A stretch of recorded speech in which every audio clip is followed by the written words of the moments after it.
Anda kembali di Breaking News TV One, pemirsa, untuk membahas penetapan Ganjar Pranowo oleh Partai Persatuan Pembangunan hari ini. Pemirsa, kami sudah terhubung bersama dengan pakar politik Burhanuddin Muhtadin. Assalamualaikum, selamat sore Pak Burhan. Waalaikumsalam, Fiana. Pak, ini kita sudah sama-sama mendengarkan ya Pak, Ganjar Pranowo yang kemudian diusung oleh P3, Pak. Kenapa Ganjar, Pak Burhan? Saya kira tidak terlalu mengagetkan, Fiana. Pertama, terlalu banyak sinyal yang dikirim oleh para elit baik dari P3 maupun PDI Perjuangan. Jadi ini semua memudahkan tugas analis politik karena kita para pengamat tidak perlu susah-susah untuk menebak ke arah mana P3 akan berlabuh koalisinya. Sebelumnya misalnya Pak Mardiono maupun mantan Ketua Umum P3 Romahur Muzi berkali-kali mengatakan hubungan yang mesra dengan PDI Perjuangan, termasuk sosok Ganjar yang dianggap tidak asing buat PDI Perjuangan karena mertuanya adalah kakek mertua ya, itu adalah sosok pengurus P3 di Jawa Tengah sana. Kemudian juga Mas Hasto sebagai Sekjen PDI Perjuangan juga mengatakan kemarin bahwa hari ini akan ada partai besar yang mengumumkan Ganjar sebagai capres. Jadi terlalu mudah buat kita untuk menebak siapa capres yang diusung oleh P3, tetapi yang perlu untuk kita diskusikan adalah apa alasannya, kan begitu? Iya, betul.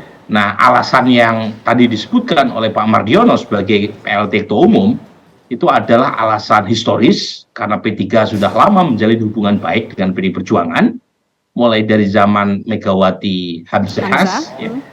Keduanya menjadi presiden dan wakil presiden di periode sebelum Pilpres 2004.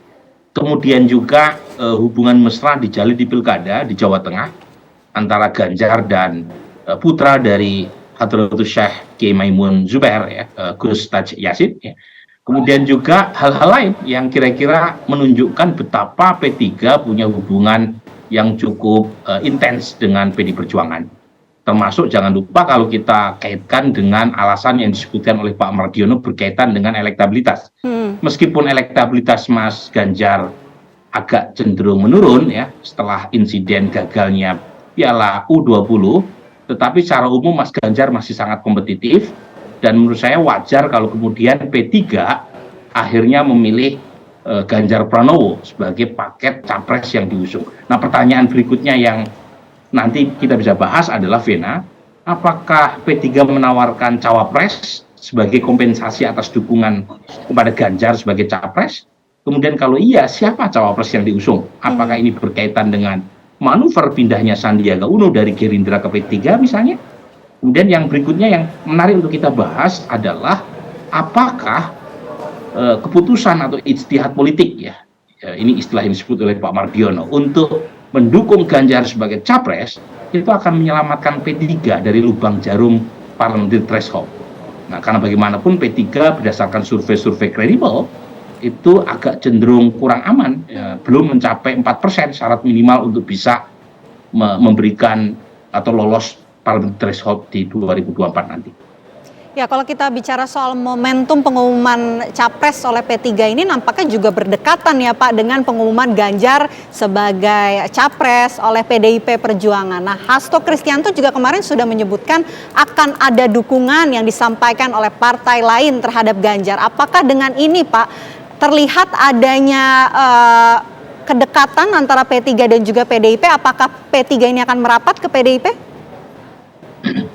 Iya, jadi menurut saya apa yang disampaikan oleh P3, putusan rapat pimpinan P3 yang memutuskan Ganjar sebagai capres, jadi hanya sekedar formalitas hubungan yang selama ini muncul ya antara PDIP dan P3. Jadi kita tidak kaget gitu ya. Justru yang kita ingin diskusikan adalah apa implikasinya, implikasi terkait dengan dukungan tersebut. Salah satunya adalah KIB, Koalisi Indonesia Bersatu. Karena P3 bagian dari Koalisi Indonesia Bersatu. Nah, kalau kemudian P3 sudah memutuskan Ganjar sebagai capresnya, pertanyaannya apakah ini sebagai bentuk keluarnya ya P3 dari Koalisi Indonesia Bersatu atau tidak. Nah, ini penting. Kemudian apakah Golkar dan PAN yang notabene bagian dari Koalisi Indonesia Bersatu juga ikut mendukung Ganjar Pranowo ataukah punya capres yang lain selain Ganjar? Nah, ini hal-hal yang menarik untuk kita diskusikan.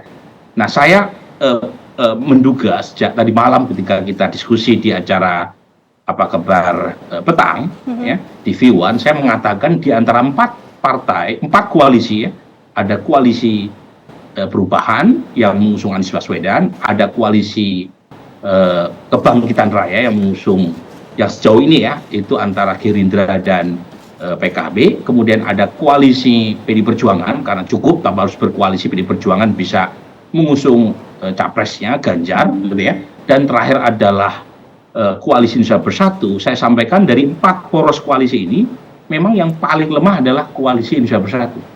Nah, karena Koalisi Indonesia Bersatu ini tidak punya capres di antara tokoh mereka.